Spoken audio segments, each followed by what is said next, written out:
માટે કેવી તૈયારીઓ કરવી પડે છે, કયા 16 સાધને કરીને અક્ષરધામની પ્રાપ્તિ થશે. વચનામૃત ગઢડા નૃત્યના 24માં મહારાજે શું કહ્યું છે તે સાંભળીએ આ પ્રવચનમાં. સ્વામિનારાયણ વચનામૃત ગરડા અંક પ્રકરણનું 24મું 16 સાધનનું. પછી શ્રીજી મહારાજને મુક્તાનંદ સ્વામીએ પ્રશ્ન પૂછ્યો છે, ભગવાનના જે ભક્ત તે અક્ષરધામને વિશે ભગવાનની સેવામાં રહે છે, તે સેવાની પ્રાપ્તિના જે સાધન તે શા છે? આ સાંભળજો. અક્ષરધામમાં જવું છે તો તૈયારી કેવી કરવી પડે. અહીંથી અમેરિકા જવું છે તો કાગળિયા જોઈએ, એનું બધું ઘણું બધું જોઈએ ને. વિઝા લેવા માટે એ લોકો ઘણું બધું માગતા હોય છે. તો અક્ષરધામમાં માટે શું છે? અહીંયા અમારે શું તૈયારી કરવી? ત્યાં જઈને કંઈ કરવાનું નથી. અમેરિકા પહોંચી ગયા પછી કંઈ આ તૈયારી વધતી નથી. અહીંયા તમારે મેડિકલ કરાવવું પડે, અહીંયા તમારે બધું જ કરાવવું પડે, પછી જ આગળ નીકળાય. તો કહે છે કે અહીંયા પૃથ્વી ઉપર મનુષ્ય દેહ કરીને એ સાધન કયા કરવાના છે અક્ષરધામમાં જવા માટે? ત્યાં સેવામાં રહેવું છે ને. તો એ સાધન 16 છે, 16. પછી શ્રીજી મહારાજ બોલ્યા છે, શ્રદ્ધા, સ્વધર્મ, વૈરાગ્ય, સર્વ પ્રકારે ઇન્દ્રિયોનો નિગ્રહ કરવો, અહિંસા, બ્રહ્મચર્ય, સાધુનો સમાગમ. આ 7મું સાધન આવ્યું. 8મું આત્મનિષ્ઠા, મહાત્મા જ્ઞાનયુક્ત એવી જે ભગવાનની નિશ્ચળ ભક્તિ.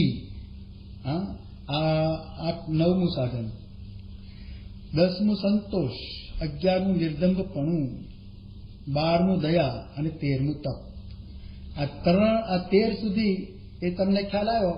3 સાધન એવા કયા છે કે તમે બીજાની સાથે વર્તન કેવું કરશો. તો કે છે કે તમારાથી નાના હોય ને એની પ્રત્યે તમારે શિષ્યભાવથી એની સેવા સ્વીકારી. તમારે ગુરુ થઈ જવાનું એના, અને એ પ્રમાણે એને ઉપદેશ દેવાનો. તો પોતાથી ગુણે કરીને મોટા જે ભગવાનના ભક્ત તેમને વિશે ગુરુભાવ રાખવાનો. પછી સમાન હોય, બરોબરિયા હોય તેને વિશે મિત્રભાવ રાખવો. અને નાના હોય, પોતાથી ઉતરતા જે ભગવાનના ભક્ત તેમને વિશે શિષ્યભાવ રાખીને તેમનું હિત કરવું. આ 16 સાધન. એટલે હવે શું થયું? સદગુરુઓને લઈ લીધા, સંતોને લઈ લીધા, હરિભક્તોને લઈ લીધા. આમાં કે બીજાને તમારે વાત કરવી એ આમાં આવ્યું. 3 સાધન છેલ્લા કે પોતાથી નાના હોય તેને હિતોપદેશ દેવો, મિત્રને પણ એકદમ હેતે કરીને ઠપકા રૂપે પણ એનું હિત થાય એવું કરવું.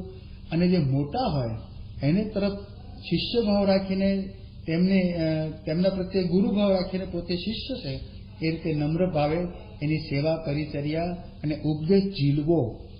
આ સાધનો આવ્યા.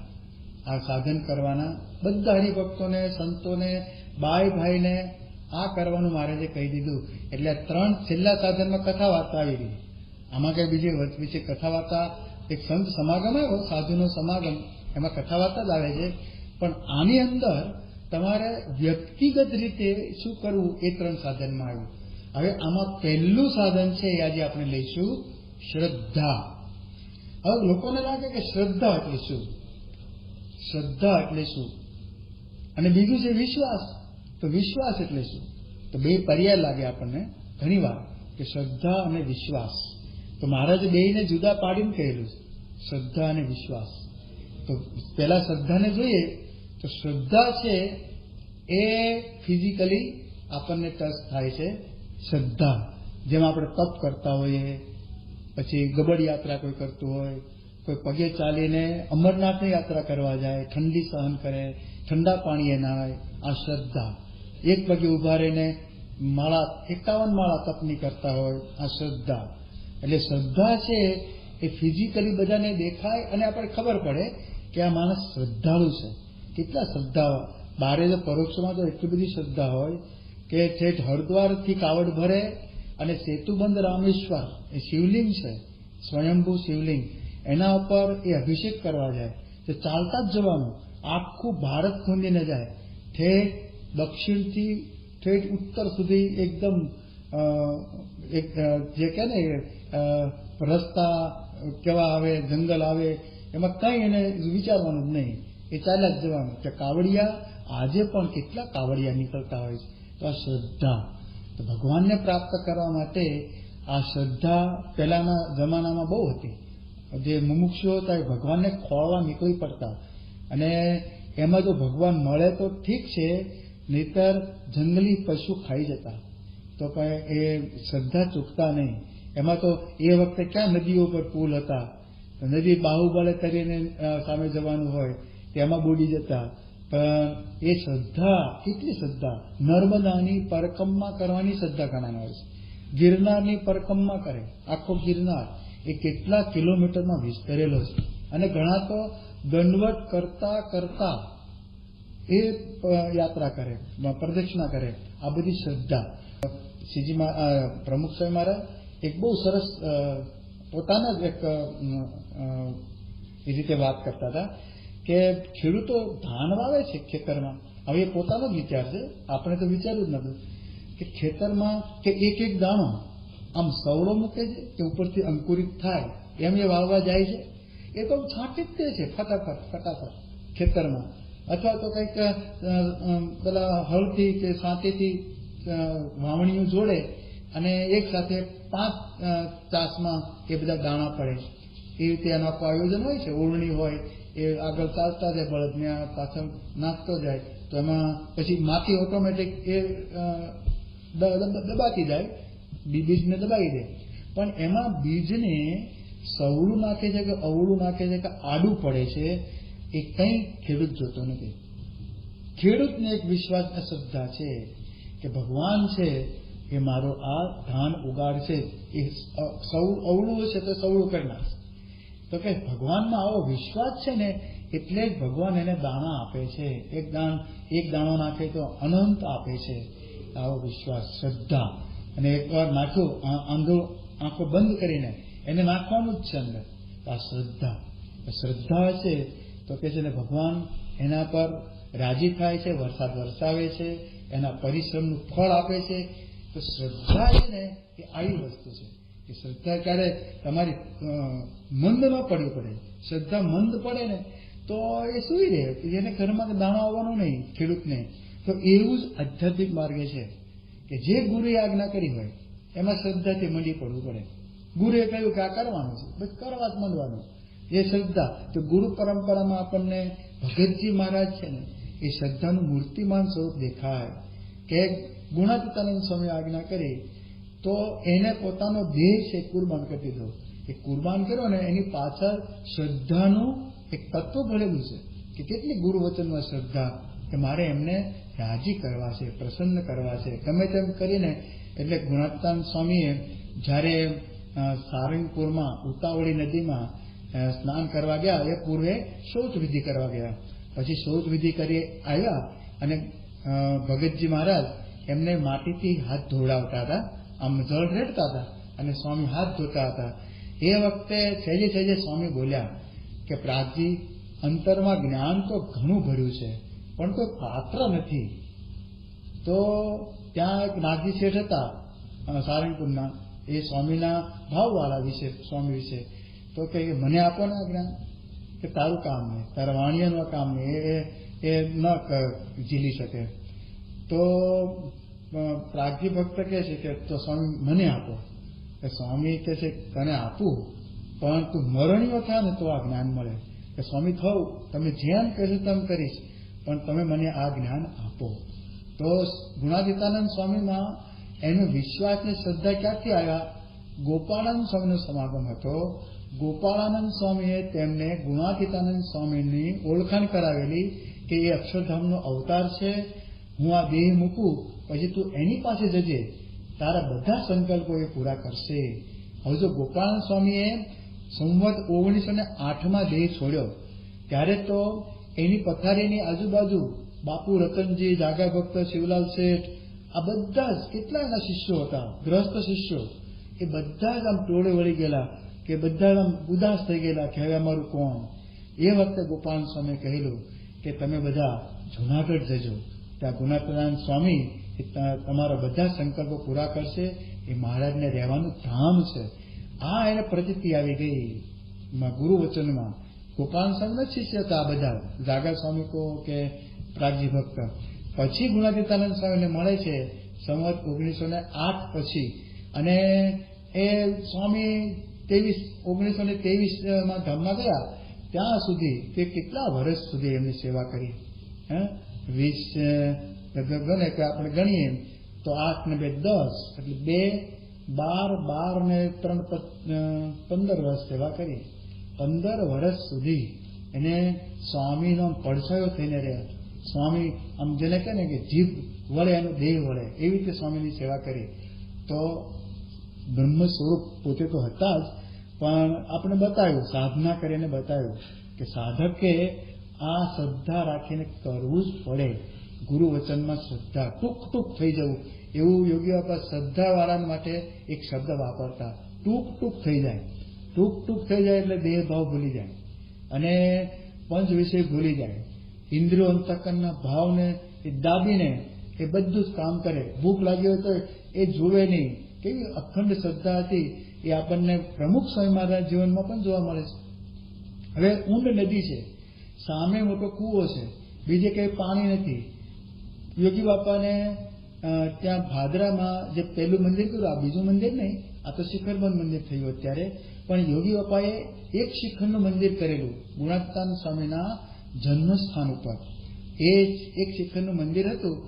તે એ મંદિર બાંધવા માટે એટલે પ્રતિષ્ઠા માટે મોટો સમયો કરેલો.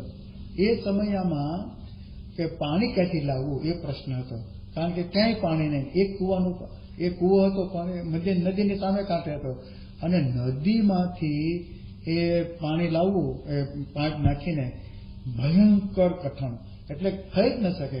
પાઇપલાઇન એટલે સ્વામી શું કરતા કે પાઇપ નાખવા માટે એ ખાડો પેલું કરે ને તો બે બાજુથી રેતી ધસી જાય.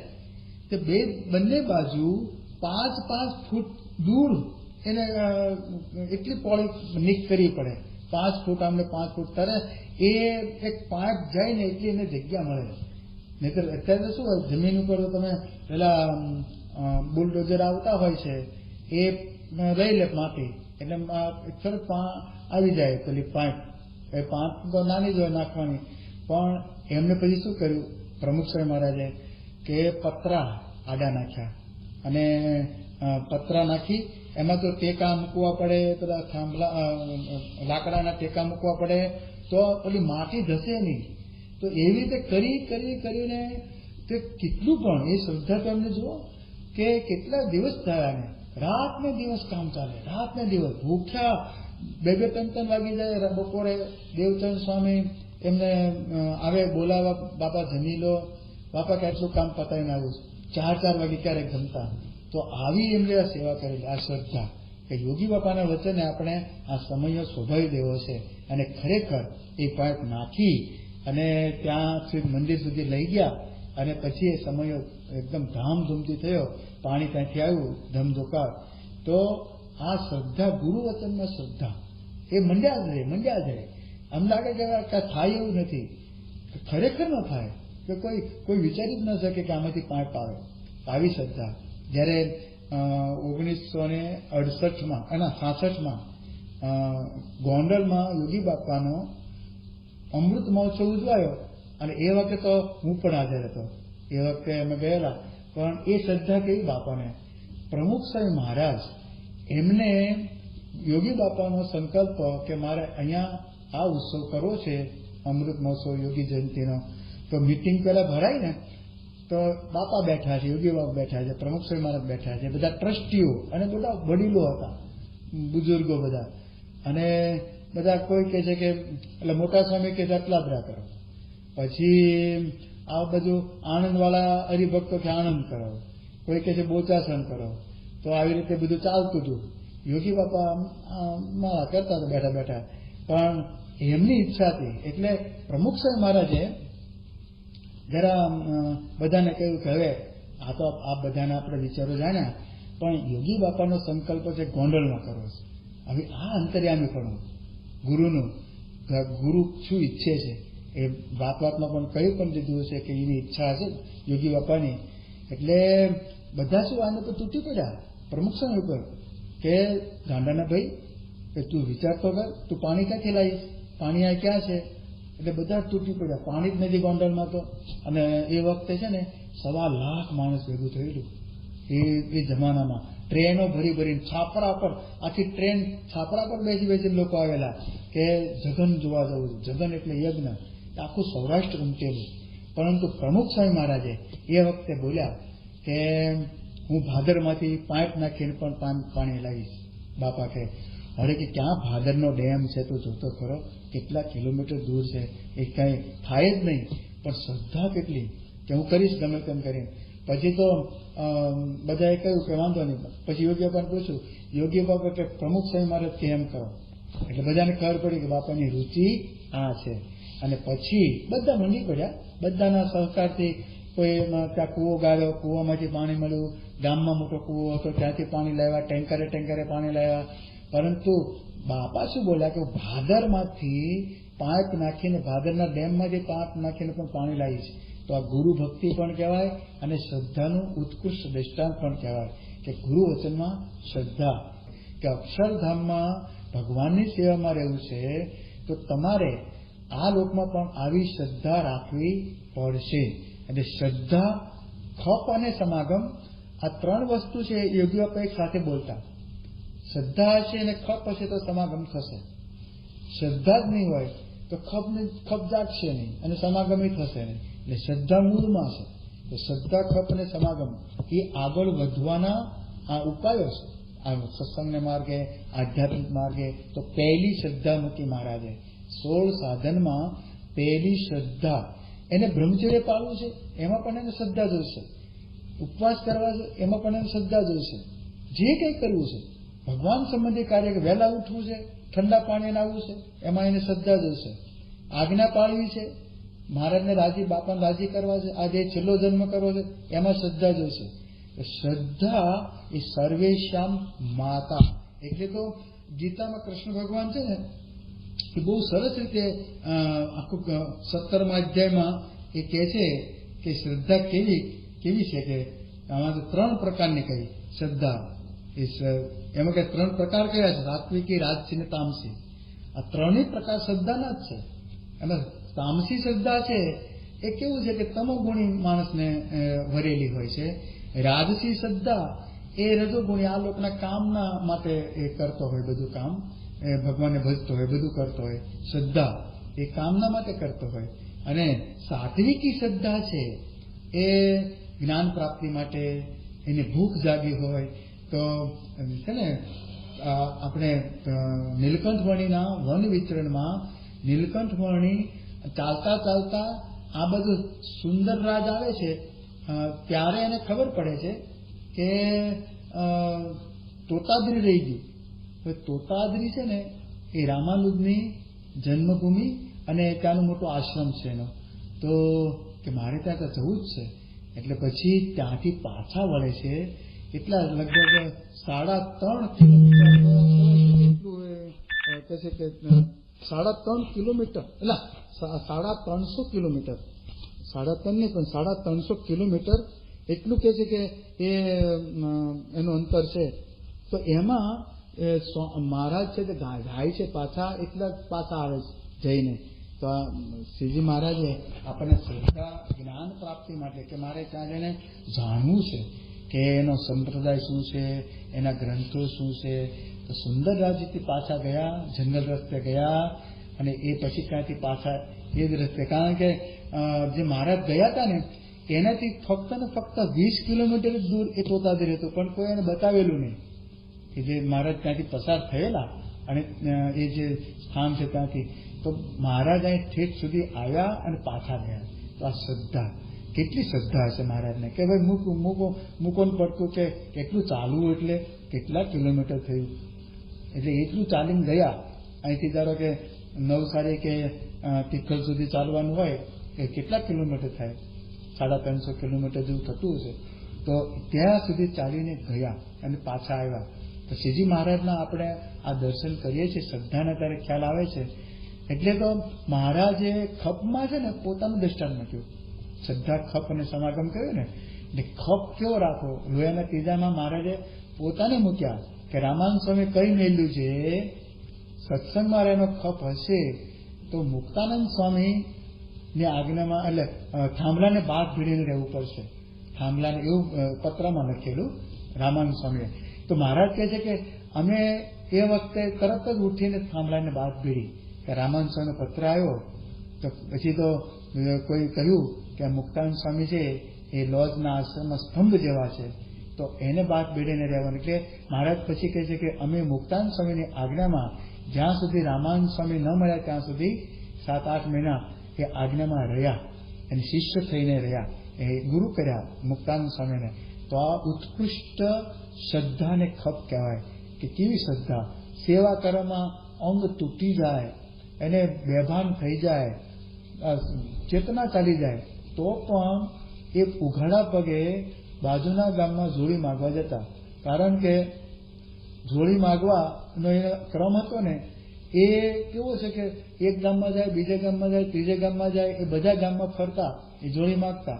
મુક્તાનંદ સ્વામીએ કહેલું કે વર્ણી તમે બહુ શ્રમ ન લો, કારણ કે બહુ પાતળા અને હાડકા પાંજરાનો જીવ હતો, પણ એ કોઈનું માને જ નહીં. એ સત્ય કર્યા જ કરે એ સેવા, ગુરુને રાજી કરવા. હવે આવા શ્રદ્ધાળુ છે ને એ તો ભગવાને બતાવ્યું પોતે જીવન જીવીને. આપણે તો એ શ્રદ્ધા પરબ્રહ્મ પુરુષોત્તમ નારાયણ છે અને બધા જીવ દશામાં છે, એ જાણે છે કે આ બધા જીવો છે, તો પણ એને દેહથી વર્તી બતાવ્યું કે આવી શ્રદ્ધા તમે રાખો એમ. બધી સેવામાં શ્રદ્ધા, ખાસ તો બધી સેવા કરતા. તો શ્રદ્ધા છે એટલે કહ્યું સર્વેશામ માતા, એ આ સાત્વિકી શ્રદ્ધા થઈ. રાજસી શ્રદ્ધા અને તામસી શ્રદ્ધા છે એ ભક્તની જ હોય છે, પરંતુ ભગવાનને એ ગમતી નથી એ શ્રદ્ધા. 3 પ્રકારની શ્રદ્ધા કહી. એમાં કહે છે કે આ બધાને કે શ્રદ્ધામય પુરુષો યત શ્રદ્ધા એવ છે, ભગવાન છે ને શ્રદ્ધામય છે. જેને જેવી શ્રદ્ધા એવું એને પ્રાપ્તિ થાય. જેટલામાં એ આ ગીતા કહી ગઈ આપણને, ગીતામાં ઉપદેશ આપી દીધો કે જે યત શ્રદ્ધા સ એવ સહ, યત શ્રદ્ધા એટલે જેમાં એની શ્રદ્ધા છે એવું એને પ્રાપ્ત થાય છે. જો એને રામમાં શ્રદ્ધા હતી તો એને રામ વૈકુંઠની પ્રાપ્તિ થઈ. જેને જેને રામમાં શ્રદ્ધા હતી, જેને જેને કૃષ્ણમાં શ્રદ્ધા હતી તો એને ગોલોકની પ્રાપ્તિ થઈ.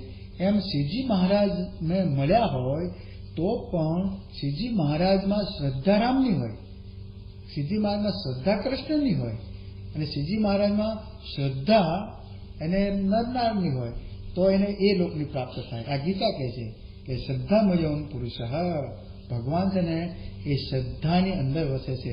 કે એમાં નિશ્ચયના મોલમાં વસે મારો વાલ્મો કહ્યું ને, એક આ શ્રદ્ધારૂપી નિશ્ચય કે એમાં ભગવાનનો વાસ છે.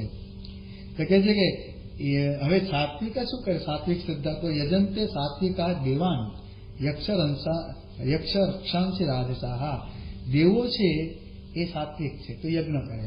પછી યક્ષો, રાક્ષસો એ બધા રજોગુણી શ્રદ્ધા ધરાવે છે. તો એ રીતે એ લોકો પછી મદ્યપાન કરતા હોય, આ કરતા હોય, પણ ભગવાનના અંદરમાં જ કહેવાય. એટલે શ્રદ્ધા તો એને ખરી જ. પછી પ્રેતાન ભૂતગણાંચને યજંતે તામ સાધના, તો કહે છે કે માણસો આનો અર્થ એવો થાય કે યજંતે સાત્વિકા, જે માણસ છે ને સત્વમય શ્રદ્ધા જેને છે દેવાન યજંતે, દેવાન યજંતે એટલે કે દેવોની પૂજા કરે છે, દેવોનો એને આરાધના કરે છે, યજ્ઞ કરે છે વગેરે. પછી કે રાજસા મનુષ્યા યક્ષ રક્ષાંશી યજંતે, રાજકીય જે શ્રદ્ધા ધરાવતા હોય એ યજ્ઞ કરે પણ યક્ષ અને રાક્ષસને રીઝવવા કરતા હોય. એને એમાં કહે ને કે પેલું કે મૃગલા, પછી બકરા એ વગેરે એવો યજ્ઞ કરીને કરતા હોય, રાજસી કે કામના માટે કરતા હોય.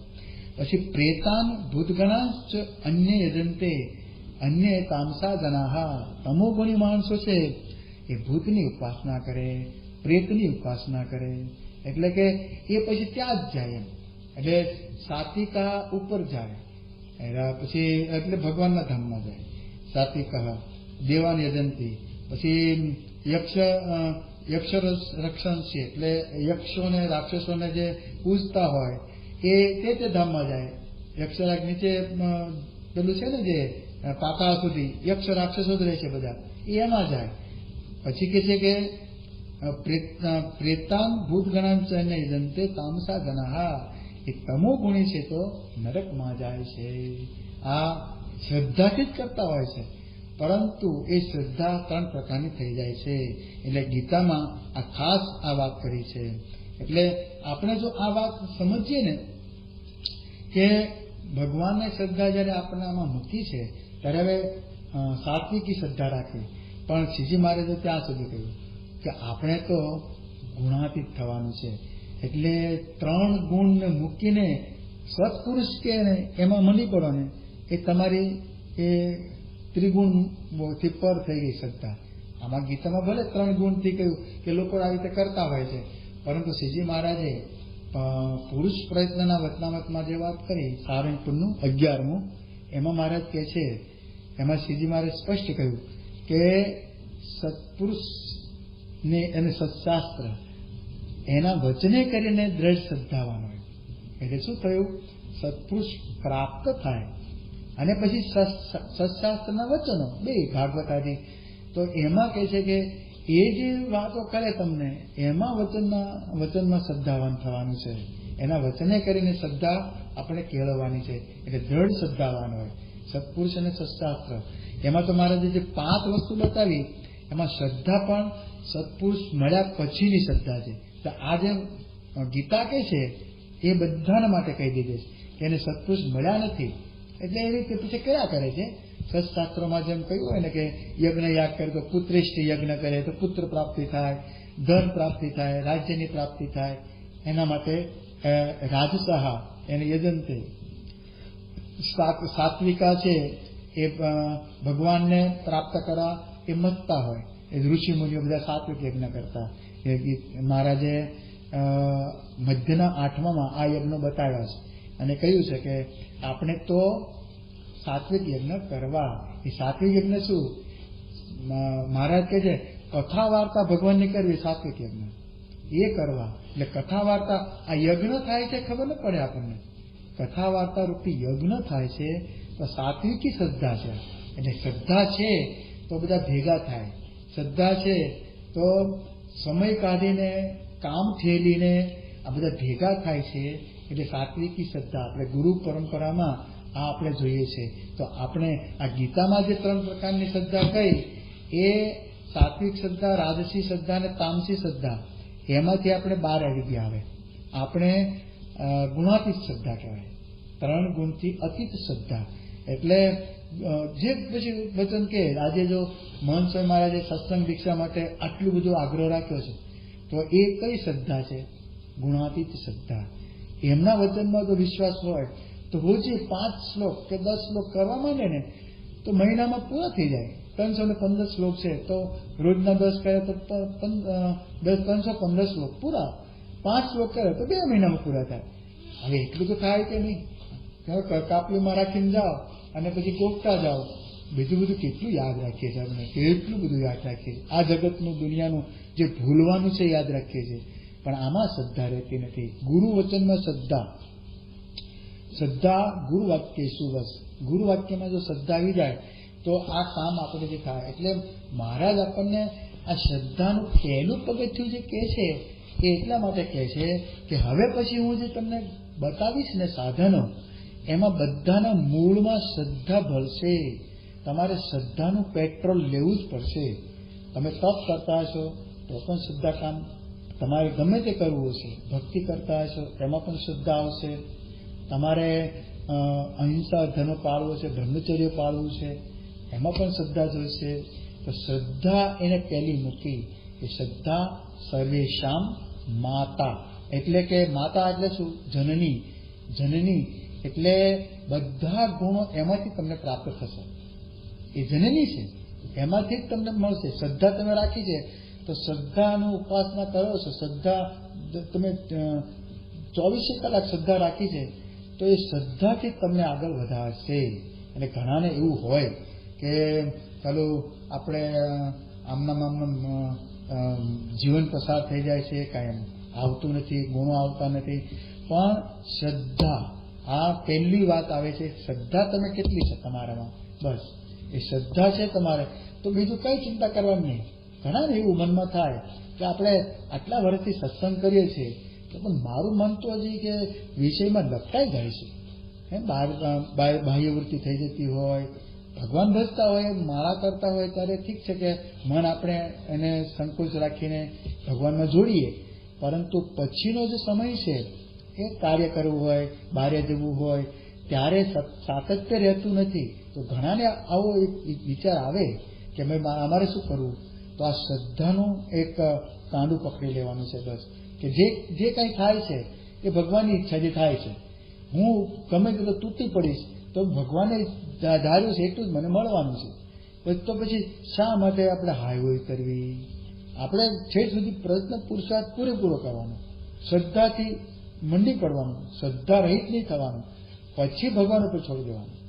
આ તો પહેલેથી જ આપણે જેમ તૂટી વાળીને પડ્યા રહીએ કે ભગવાન જ કરતા છે ને ભગવાનની કૃપા હોય તો થશે, એ મોડી વાત થઈ ગઈ. એટલે મહારાજે પ્રથમના 17માં આને કુસંગ કહ્યો છે, મહાકુસંગ, ભયંકર કુસંગ. એટલે શ્રદ્ધાળુ પુરુષ પણ જો કોઈ મોડી વાત કરતો હોય ને તો એની શ્રદ્ધા મંદ પડી જાય. શ્રદ્ધા મંદ પડે ને પછી એને ઊંચકવો, બહાર લાવવો ને બહુ અઘરું પડી જાય. એની શ્રદ્ધા એ જો તીવ્ર રહેલું છે ગમે તે બાબતે, એની શ્રદ્ધા તીવ્ર હોય ને તો જ કામ થાય. શ્રદ્ધા છે એ તમને દોડાવશે, તમને સુવાડી નહીં રાખે. શ્રદ્ધા હશે તો તમે વહેલા ઉઠશો. આ જો માણસને શ્રદ્ધા છે તો આવડો મોટો દરિયો ઓળંગીને વિદેશ જાય છે, કે ડોલરમાં શ્રદ્ધા છે કે ભાઈ આટલા કમાઈએ, અહીંયા ગમે તેટલા કમાઈશું ને તો રૂપિયામાં આવશે, અને ત્યાં કમાણી થશે ડોલરમાં તો કેટલો રૂપિયો ઢગલો થઈ જશે. તો એ શ્રદ્ધા છે એને. એ શ્રદ્ધા કેવી શ્રદ્ધા? 2 જોબ કરે, ઘણા 3 જોબ કરે. એટલે ક્યારે સૂતા હશે ને ક્યારે જમતા હશે, શું કરતા હશે, તો ઘરે એક્સ્ટ્રા જોબ કરે. પહેલા પૈસા તમે કેટલા ભેગા કરીને શું કરશો? પણ આવું બધું એ શ્રદ્ધા એ રાજસી શ્રદ્ધા થઈ જાય છે, આ લોકોની કામનાની શ્રદ્ધા. પણ જે ભગવાનનો ભક્ત હોય તેને તો આવું ભગવાનનો પૂરો વિશ્વાસ રાખવાનો. એ શ્રદ્ધા તો છે, વિશ્વાસ એટલે કે ભગવાનને જે મને કહ્યું છે એ પ્રમાણે જ થાય છે. ભગવાનના વચનો છે કે જે ભગવાન તમને આપે છે એટલું જ તમને પ્રાપ્ત થાય છે. તમે જેટલી દોડ કરો છો ને એટલી ખોટી દોડ થાય છે. બસ એ તમને એમ થાય કે અહીંથી એટલું લઈ લો, અહીંથી આટલું લઈ લો. ભગવાને નિર્માણ કરેલું છે, તમને આટલું જ મળવાનું છે, એટલે તમે એટલામાં સંતોષ રાખો. એટલે આમાં જે 10મું સાધન બતાવ્યું છે એ સંતોષ છે. એ પણ અક્ષરધામમાં જવા માટે એ તમારે આ લોકના વિષય સુખથી તમારે એ પેલું કે સંતોષ પ્રમાણિત દેવો પડે. નહીં તો સંતોષ ન રાખ્યો હોય ને તો તમે એક ગાડીની 2 ગાડી ને એક બંગલાના 2 બંગલા ચાલ્યા જ કરે. આટલા રૂપિયા છે ને બીજા આટલા થઈ જાય તો પછી ભગવાન ભજાય નહીં. એટલે ભગવાનના ધામમાં જવા માટેના સાધનમાં તમને એ તૈયાર કરે છે મહારાજ આ વતનામત દ્વારા, કે ભગવાનની સેવામાં રહેવું છે ને તો તમારે અકિંચન થવું જ પડશે. આ લોકો ચંદ્રલોકમાં જાય છે ત્યારે પણ ઓછો સામાન, એકદમ ઓછો સામાન એટલું લઈ જવા દે છે બસ. તો તમારે ભાર જો થોડોક વધારે હોય, અક્ષરધામમાં જવું છે તો બધો ભાર ક્યાં લઈ જવાનો? આ તો સુસુપ્ત ભાર છે, દેખાતો નથી, અદૃશ્ય ભાર છે બધો. એ મનમાં ભાર રહ્યો હોય તો સગા વાલા, ધન સંપત્તિ, ઘર બાર, આ બધો વ્યવહાર વેપાર ધંધો આ બધાનો ભાર લઈને ફરીએ ને તો પછી ભગવાનના ધામમાં જવાય નહીં. તો પાછા અહીંયા એ મોટી બેડી છે, એ બેડી તૂટતી જ નથી. એ સત્સંગ કરતા કરતા એટલે કથા વાર્તા એટલે આમાં કહ્યું જો આ 16 સાધનમાં છે ને એ સંત સમાગમ છે. એટલે યોગી બાપા કહેતા કે 16 સાધનમાં આ શ્રદ્ધા જગાડનારે સંત સમાગમ છે, પછી બ્રહ્મચર્ય પાલન કરવા માટે પ્રેરનારે સંત સમાગમ છે, અહિંસા ધર્મને જ્ઞાન આપનારે સંત સમાગમ છે, વૈરાગ્ય કેળવવા માટે પણ સંત સમાગમ છે. આ બધામાં સંતોષ પ્રાપ્ત કરાવવા માટે પણ સાધુ કે છે, સાધુ સંગતિ એ બધાથી શ્રેષ્ઠ છે. પણ આપણે આજે આ શ્રદ્ધાનો વિષય લીધો છે એટલે શ્રદ્ધા માટે આપણે જો એટલું કહીએ કે જો ગુરુ વાક્યમાં શ્રદ્ધા હોય તો તમને અક્ષરધામ અહીંયા જ તમને પ્રાપ્ત થઈ ગયું છે. એ શ્રદ્ધા છે, અક્ષરધામ અહીંયા જ પ્રાપ્ત થઈ ગયું. નહીતર અશ્રદ્ધા હોય, મંદ શ્રદ્ધા હોય. જે મહારાજે લખ્યું છે મધ્યના 16માં કે મંદ, મધ્યમ ને તીવ્ર આ 3 પ્રકારની શ્રદ્ધા છે. એમાં તીવ્ર શ્રદ્ધાવાળાની તો વાત જ જુદી છે. આપણે બધા મંદ શ્રદ્ધા, મધ્યમ શ્રદ્ધાનો શબ્દ મારા પ્રયોજ્ય જ નથી. મંદ અને તીવ્ર બે જ વિભાગ પાડ્યા. જે મંદ છે અથવા તો તીવ્ર છે. મધ્યમ શ્રદ્ધા કોને કહે છો તમે? પહેલામાં થાય મંદ, મધ્યમ ને તીવ્ર, કે એમાં ઇન્દ્રિયો જાય, મન ભળે અને આત્મા ભળે. આપણે શ્રદ્ધામાં ભળાવા તો કહી શકાય ખરા કે ભાઈ ઇન્દ્રિયો એટલી ભળતી હોય તો મંદ શ્રદ્ધા છે, મન ભળે તો એ મધ્યમ શ્રદ્ધા થઈ, પણ આત્મા ભળે ત્યારે એ તીવ્ર શ્રદ્ધા થઈ. પણ મહારાજ મધ્યના 16માં કહે છે કે મંદ શ્રદ્ધાવાળાને તીવ્ર શ્રદ્ધા પ્રાપ્ત કરવી હોય તો શું કરવું? એ પ્રશ્ન ઉત્તરમાં પણ મહારાજ એ વાત કરે છે કે એને શ્રદ્ધા તીવ્ર કરવી તો શું, કેમ કરવું? એવો પ્રશ્ન જયારે પૂછાયો કે મંદ શ્રદ્ધાવાળાના લક્ષણ મહારાજે કયા અને તીવ્ર શ્રદ્ધાવાળાના લક્ષણ પણ કયા.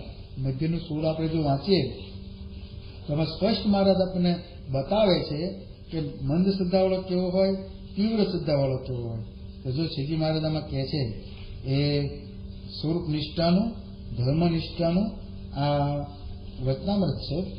એમાં મહારાજ આમાં કહે છે જો કે પહેલા તો પંચ વિશે જીતવા માટે એ નિયમે કરીને જીતાય છે. એવી વાત કરી કે વૈરાગ હોય કે ના હોય, એ નિયમ પાળે તો પંચ વિશે જીતાય છે. એટલે નિયમમાં રહેવું. અને મહારાજ એવું એમાં લખે કે મંદ વૈરાગ્ય વાળાને તો નિયમમાં રહેવું એ ઉગરાનો ઉપાય છે. જેમ માંદો હોય તે કરી પાળીને ઔષધ થાય તો જ નિરોગી થાય. એટલે આ કરી છે કે તમે નિયમ પાળો એટલે તમારે જે વિષયમાં આસક્તિ છે એ તૂટતી જાય. ભલે અંદર છે પણ તમે બાહ્ય, તમે આંખને જવા દેતા નથી રૂપમાં, એટલે નિયમ પાળો છો એટલે કરી થઈ ગઈ. આ કરી તો અખંડાનંદ સ્વામી પૂછ્યું છે માંદાને તો કરીનો નિયમ હોય, જે આટલા દિવસ જ કરી રાખી, તેમ આ જે કલ્યાણના સાધનમાં પણ કોઈ નિયમ છે કે નથી? હવે આમાં ક્યાં સુધી કે અમારે આ રીતે મંદ વૈરાગ્ય વાળાને નિયમ પાળવા, ક્યાં સુધી પાળવાના? તો મહારાજ અહીંયા શ્રદ્ધા મૂકે છે. મંદ વૈરાગ્ય છે અને મન વિષયમાં જાય છે એટલે મહારાજે કહ્યું કે નિયમ પાળજો તો તમારે તીવ્ર વૈરાગ્ય થઈ જશે.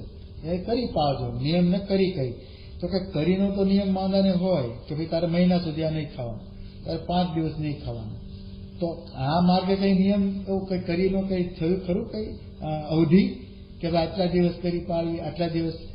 તો મહારાજ એવું લખે છે કે જેને શ્રદ્ધામંદ હોય તેને તો ઘણેક જન્મે કરીને સાધનની સમાપ્તિ થાય. એને કરી પાળ્યા જ કરવાની. ઘણેક જન્મે એટલે બીજો જન્મ પણ એને કરી પાળવી જ પડે. બીજો મંદ શ્રદ્ધા છે એટલે નિયમ પાળવા જ પડે. એટલે નિયમે કરીને જ એ પછી આગળ વધે. મંદ શ્રદ્ધા છે એટલે નિયમમાં રાખે ત્યારે એને પાર પડે. તો મહારાજ કહે છે કે એ મંદ શ્રદ્ધા હોય ત્યારે ઘણેક જન્મે કરીને સાધનની સમાપ્તિ થાય છે. કે ભગવદ્ ગીતામાં કહ્યું છે જે અનેક જન્મ સંસિદ્ધ તત્વો યાતિ પરામ ગતિમ. એ શ્લોકમાં એમ કહ્યું છે જે એક જન્મે કરીને સંસિદ્ધ થયો છે યોગી, તે અનેક જન્મે કરીને સંસિદ્ધ થયો છે યોગી, તે જે તે પરમ પદને પામે છે. અનેક જન્મ શા માટે થવો પડે? મંદ શ્રદ્ધા હતી એટલે કરી પાળવાનો એને લોકતો જાય. એમ મૂળ તો શું, નિયમ પાળે વળી ભંગ કરે, નિયમ પાળે વળી ભંગ કરે એટલે બીજો જન્મ મળે. વળી પછી બીજો જન્મ પણ એને ત્યાંથી શરૂ થાય. વળી નિયમ પાળે વળી ભંગ કરે, નિયમ પાળતો પાળતો ભંગ કરે એટલે વળી ત્રીજો જન્મ મળે. એમ કરતા અનેક જન્મે કે થોડું એ પ્રાપ્ત કરતો જાય એમાં ટકા ઉમેરાતા જાય. 100% જયારે એને તીવ્ર શ્રદ્ધા થાય, બધું થાય ત્યારે એ પારને પામે. કેટલા જન્મો પછી પાર પામતો હશે વિચાર કરો મંદ શ્રદ્ધા વાળો. હવે મહારાજ શું કે છે, આ તો કે મંદ શ્રદ્ધા વાળાનો પક્ષ છે. અને જેને બળવાન શ્રદ્ધા હોય તે તો તત્કાળ સિદ્ધ થાય છે. તે પણ ગીતામાં કહ્યું છે. તો ગીતાનો જ મહારાજે આધાર લીધો બીજામાં પણ કે આ મંદ શ્રદ્ધા વાળો પક્ષ. અને તીવ્ર શ્રદ્ધા વાળો કેવો હોય તો ગીતાનો શ્લોક કયો કે શ્રદ્ધાવાન લભતે જ્ઞાનમ તત્પર સંયતેન્દ્રિય જ્ઞાનમ લબ્ધ્વા પરામ શાંતિમ અચિરેણાધિગચ્છતિ. એ શ્લોકનો એમ અર્થ છે જે નિયમમાં છે ઇન્દ્રિયો જેના ને શ્રદ્ધાવાન એવો જે પુરુષ તે જ્ઞાનને પામે છે. તે જ્ઞાનને પામીને તત્કાળ પરમપદને પામે છે. જ્ઞાનને પામીને તત્કાળ પરમપદને પામે છે. વિચાર તો કરો, તીવ્ર શ્રદ્ધા થઈ ગઈ એટલે કે જેવી એને શ્રદ્ધા તીવ્ર થાય શ્રદ્ધાવાન, તો શ્રદ્ધાવાન લભતે જ્ઞાનમ. હવે મંદ શ્રદ્ધાવાળો જ્ઞાનને પામે છે કે નહીં એ મહારાજ આમાં કંઈ સ્પષ્ટતા કરતા નથી. કારણ કે મંદ શ્રદ્ધા છે ને એને શું છે, એને આ બધું વધતા યાદ રાખવું કે આ કરવું કે એને શ્રદ્ધા મંદ છે, સમજો. એને આમાં કંઈ એ મન જ નથી થતું. પણ એટલું છે હેતે કરીને એ સત્સંગમાં જોડાયેલો રહે છે, કથા વાર્તાનો એ સંગ રાખે છે, પરંતુ નિયમ ધર્મમાં પાછું એ લપસી જાય છે, એટલે મંદ શ્રદ્ધા છે. વળી પાછો એને યાદ આવે છે, કથા સાંભળે, શબ્દ સાંભળે, વળી પાછું યાદ આવે, વળી પાછું એ પાકે ચડે, વળી પાછો લપસે છે. એમ કરતા કરતા મંદ શ્રદ્ધા છે એમ એ થોડું થોડું ભેગું થાય, એ બીજો જન્મ મળે, ત્રીજો જન્મ મળે. એમ કરતા મહારાજ કહે છે કે એ કરતા જો એને તીવ્ર શ્રદ્ધા થાય, શ્રદ્ધાવાન લભતે જ્ઞાનમ. આ તો કે મંદ શ્રદ્ધાવાળાનો પક્ષ કર્યો તો એમાં તો કેટલાય જન્મ વયા જાય. અનેક એટલે એ માણસ ગણતા નથી પછી, અનેક જન્મ સંસિદ્ધ. કારણ કે એ જન્મ મને મળ્યા કરે ને તો પણ એને પશુ પંખીનો જન્મ ન મળે, એને મનુષ્ય યોનિમાં જ મળે. હવે મનુષ્ય યોનિમાં મળ્યો જન્મ એટલે એક સમજજો કે એકવાર જે મનુષ્ય યોનિમાં આવ્યો એને પછી બીજો જન્મ, ત્રીજો જન્મ મનુષ્ય યોનિમાં લેવો હોય ને તો આ મંદ શ્રદ્ધા પણ એક કામ કરે છે. કારણ કે એને પૂર્વે કરેલું એ છૂટી પડતું નથી, યોગ ભ્રષ્ટ થયો છે. ભગવાનનો તો સંબંધ છે જ, એની શ્રદ્ધા તો છે જ, મંદ હતી એટલે બીજે જન્મે એને મનુષ્યનો જ અવતાર આવે છે. પરંતુ મનુષ્યનો અવતાર એમ આવે છે કે એને જે કંઈ કર્યું છે ને એ આ લોકના પોતાના દેહના માટે કર્યું છે, કે ભગવાનમાં શ્રદ્ધા રાખી છે, માળા કરી છે, જપ કર્યો છે, તપ કર્યું છે, પરંતુ આ લોકનું કંઈક પ્રાપ્ત કરવા માટે કર્યું છે. એ કરવા માટે એને જે કંઈક કર્યું, હવે એનો જે સરંજામ ભેગો થયો છે, કર્મ સરંજામ, એ જે પ્રારબ્ધ બંધાયું છે એ પ્રારબ્ધમાં ઘણાના કર્મો લાગેલા છે. એ પ્રારબ્ધનો જે કંઈ એને સંચિત કર્મનો મોટો ઢગલો છે એ જ્યારે જ્યારે ભગવાન એને આયુષ્ય પૂરી થાય અને મનુષ્ય દેહ આપે ત્યારે વળી ઢગલામાંથી મુઠ્ઠી ભરે અને એનામાં મૂકે. જે જન્મ થવાનો હોય ને એમાં એ પ્રારબ્ધ મૂકે. એ પ્રારબ્ધમાં હવે એને શું આવે? અપુત્રપણું પણ આવે, નિર્ધનપણું પણ આવે, ધનવાનપણું પણ આવે, પછી રોગિષ્ઠપણું પણ આવે, ક્રોધિક લોભીપણું આવે, કોઢિયાપણું આવે, બેરાપણું, આંધળાપણું પણ આવે, ઘણું બધું આવે. એટલે મંદ શ્રદ્ધાવાળાને છે ને બિચારાને પછી એને ટપલા પડતા જાય. કારણ કે એને જ જન્મ મળ્યો છે એટલો એના કર્મ સંજોગે મળ્યો છે. મંદ શ્રદ્ધા છે એટલે એનું છૂટી પડતું નથી, એને મનુષ્યનો દેહ આવ્યા જ કરે. હવે એટલા બધા જન્મ ધરવા, માના કુખમાં 9 મહિના ઊંધે માથે રહેવું અને એ જે યાતના ભોગવવી, એ કરતા તીવ્ર શ્રદ્ધા ન કરીએ એમ મહારાજ કહે છે કે આ તો મંદ શ્રદ્ધાવાળાનો પક્ષ થયો. પણ તીવ્ર શ્રદ્ધા ન કરી દઈએ કે સત્પુરુષ પ્રાપ્ત થઈ ગયા છે, સત્પુરુષ નથી મળ્યા એને આ બધી મંદ શ્રદ્ધા છે. એ આપણે સારંગપુરનું 11મું જુઓ તો મહારાજ એમાં કહે છે સત્પુરુષને શસ્ત્રાસ્ત્રને વચને કરીને જ એ શ્રદ્ધાવાનો, દ્રઢ શ્રદ્ધાવાનો હોય એટલે તીવ્ર શ્રદ્ધાવાળો થાય. સત્પુરુષ પ્રાપ્ત થયા પછી મંદ શ્રદ્ધા રહેતી હોય ને તો ઘણો ભૂલ્યો છે. એને એ જે સત્પુરુષનો યથાર્થ એને મહિમા સમજાયો નથી કે આ કોણ મળ્યા છે, આ કોણ પ્રાપ્ત થયા છે અને હું ક્યાં ભટકું છું. એ જો શ્રદ્ધા નિયમ નહીં પાડી શકે એ મંદ શ્રદ્ધા છે. અને એ પછી એની રીતે પછી શું છે, ભગવાન છે તે એનું કામ કર્યા કરે. કારણ કે ધારો કે દ્રઢ નિષ્ઠા થઈ હોય ને તો ભગવાન અને સત્પુરુષ છે એ બહુ દયાળુ છે અને એ પ્રાર્થના પાછો કરતો હોય મંદ શ્રદ્ધાવાળો કે મારામાં મંદ શ્રદ્ધા છે. મહારાજે અનેક જન્મ કહ્યું ને એને સત્પુરુષ નથી મળ્યા એટલે અનેક જન્મ એને લેવા પડે છે. પણ જ્યારે સત્પુરુષ પ્રાપ્ત થયા પછી મંદ શ્રદ્ધા રહે છે ને તો એને જેવી પ્રાપ્તિ અક્ષરધામમાં છે એવી અહીં મનાતી નથી. એ મંદ શ્રદ્ધાવાળાને આ પ્રશ્ન થાય છે. એટલે એ પ્રાપ્તિ મનાઈ જાય ને તો પછી બધું ધન ધામ કુટુંબ પરિવાર કાંઈ પછી આસક્તિ રહે નહીં. એને ભગવાનને સંતને અર્થે કરી જ રાખે કે આ હું આ દેહ ક્યારે પડવાનો કોને ખબર છે. આપણે બીજા જન્મે ક્યાં હવે આ બધું ઊભું કરવું, સરંજામ ભેગો કરવો. એટલે એ જે શ્રદ્ધાની મારે જે મંદ શ્રદ્ધાની વાત કરી એ સત્પુરુષ પ્રાપ્ત થયા પછી રહેવી ન જોઈએ. બસ સત્પુરુષ પ્રાપ્ત થયા પછી તીવ્ર શ્રદ્ધામાં જ ગતિ કરવાની છે. સત્પુરુષ પ્રાપ્ત થયા, હવે ધારો કે તમે પર મર્સિડીઝ હોય એ તમે પછી 10 કિલોમીટરની સ્પીડે ચલાવવાના છો. તમને મર્સિડીઝ મળી ગઈ છે, તમને મોટી ગાડી મળી ગઈ હોય, હવે પ્લેન હાંકતો હોય, હવે એ 100 કિલોમીટર સ્પીડે પ્લેન ચડાવે ઉપર, એટલે જ એને ચલાવવાનું. કારણ કે જ્યારે પ્લેનમાં બેઠો છે તો શું કામ મંદ શ્રદ્ધા રાખવી એમ, એનું જેટલી સ્પીડ છે એ જવા દો. એટલે તીવ્ર શ્રદ્ધા થવી જ જોઈએ. જ્યારે આપણને મહંત સ્વામી મહારાજ પ્રાપ્ત થયા છે તો તીવ્ર શ્રદ્ધા જ્યારે થાય ને ત્યારે મહારાજ કહે છે કે આને કંઈક પ્રશ્ન થતો નથી. તો મહારાજ સ્વામીને પ્રાર્થના કરીએ કે આ શ્રદ્ધા સર્વેશ્વર માતા બધા સાધનોમાં તીવ્ર આ શ્રદ્ધા છે ને એ પાયો છે. એ ન હોય ને ગાડી ચાલે જ નહીં. શ્રદ્ધા પેટ્રોલ છે, તો એ આપણે અંગીકાર કરીએ અને એમાં પણ તીવ્ર ઉપર જ જઈએ, મંદ નહીં. મંદમાં તો ભાઈ ઘણા જન્મો લેવા પડે, અથવા તો ભગવાનને પોતાનું શસ્ત્ર ઉગામવું પડે. ભગવાનને અક્ષરધામમાં લઈ જવા છે એટલે રોગ મૂકે, ફલાણું મૂકે, એમાં આપણે દુઃખી થઈએ. એ કરતાં તીવ્ર શ્રદ્ધા આપણે જો દાખીશું તેવા પ્રસંગો એ આપણે આગામી પ્રવચનમાં જોઈશું. શ્રી સ્વામિનારાયણ ભગવાનની જય.